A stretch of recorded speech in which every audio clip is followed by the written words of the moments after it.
కదముగా మీకోసం మీ కుటుంబం కోసం ప్రార్థన చేయడానికి ప్రయత్నించిన సమయం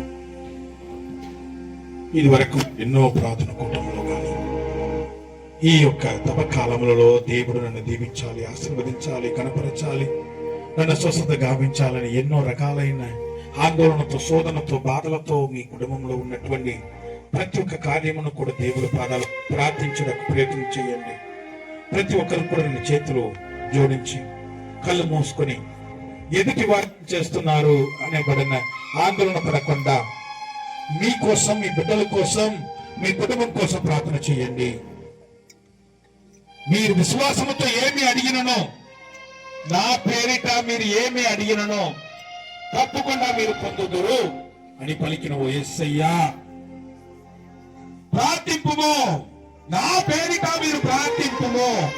ఎక్కడ ఇద్దరు ముగ్గురు నామమున గుమిగుడి ప్రార్థన చేస్తున్నారో వారు ఏమి అడిగినో దానిని పొందుదురు అని పలికిన ఓ యేసయ్యా, నేను మీ హృదయ ద్వారమునకు వచ్చేదను, నీ తలుపును తట్టదను, మా స్వరమును విని ఆలకించి తలుపును తెరచిన వారికి నేను వారిని గృహంలో ప్రవేశించి నేను వారితో భుజింతును అని పలికిన ఓ యేసయ్యా. Praise the lord, praise the lord.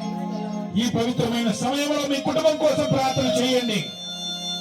ఆ నజరేతుడైన యేసు మీ కుటుంబమును దీవించుటకు, ఆశీర్వదించుటకు నీ పక్కమున, మీ ముందున, మీ వెనక్కున ఉండి మిమ్మల్ని నడిపిస్తున్న దేవుడు ప్రభు అయిన యేసుక్రీస్తు. ఆనాడు ఆ సేనాధిపతి, అయ్యా నాతో 100 మంది ఉండినా వెళ్ళమంటే వెళ్తాడు, రా అంటే రాతాడు, గాని నా సేవకుడు అనారోగ్యముతో బాధపడుతుండగా మీరు ఒక్క మాట పలికిన చాలు యేసయ్య అని పలికిన ఆ ప్రార్థనే మన ప్రార్థన కూడా మారాలి. యేసయ్య ఒక్క మాట చెప్పుమో, ఒక్క మాట మీరు పలికిన చాలు, నా కుటుంబంలో అనారోగ్యముతో ఉన్న వారు స్వస్థత కావిస్తారు, నా బిడ్డలకు మంచి జ్ఞానమును, బుద్ధిని, తెలివిని దయచేయమో యేసయ్యామే. ఈ యొక్క పవిత్రమైన సమయంలో మన పిల్లలందరూ కూడా ఎగ్జామ్లు రాస్తుండగా ఆ సాలమోనుకి ఇచ్చినటువంటి ఆ జ్ఞానమును మన పిల్లలకు దేవుడు అందించాలని మేము ప్రార్థన చేస్తాం. ఓ యేసయ్య, శిలువనాథుడా, నజరేతుడైన యేసు ప్రభువా, ఆనాడు ఆ జన్మం నుంచి గుడ్డివారుగా ఉన్న వారిని స్వస్థత గావించిన ఓ యేసయ్య, మేము హృదయ పరివర్తన చెందుతున్నాము, మారు మనసు పొందుతున్నాము, మా హృదయంలో నివాసం చేయడానికి రండు ఓ యేసయ్య. ఆమేన్. అందువలన ప్రియమైన సహోదరి సహోదరులారా, దేవుడు మీ తోడు నీడై ఉన్నారు. అందుకే దావీదు మహారాజు ప్రార్థన చేశారు.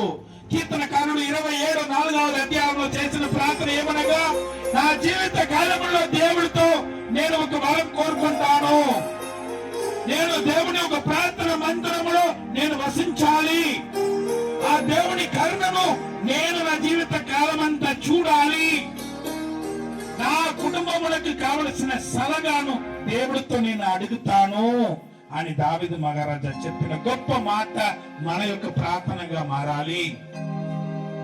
అలాగే ఆ యోబేషు మొదటి రాజుల దినచర్యల గ్రంథంలో 4వ అధ్యాయం 10వ వచనంలో ప్రార్థన చేయుచుండగా, దేవుడు నన్నును నా కుటుంబమును దీవించాలి, నా భూమి అన్నిటినీ కూడా దేవుడు ఆశ చేస్తాం.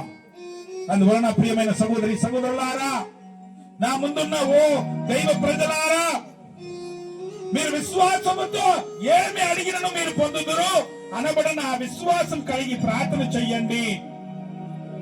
దావీదు కుమార యేసయ్య నన్ను కనికరించుము అని వాడు ప్రార్థన చేయగానే దేవుడు వారికి చూపును దయచేశాడు.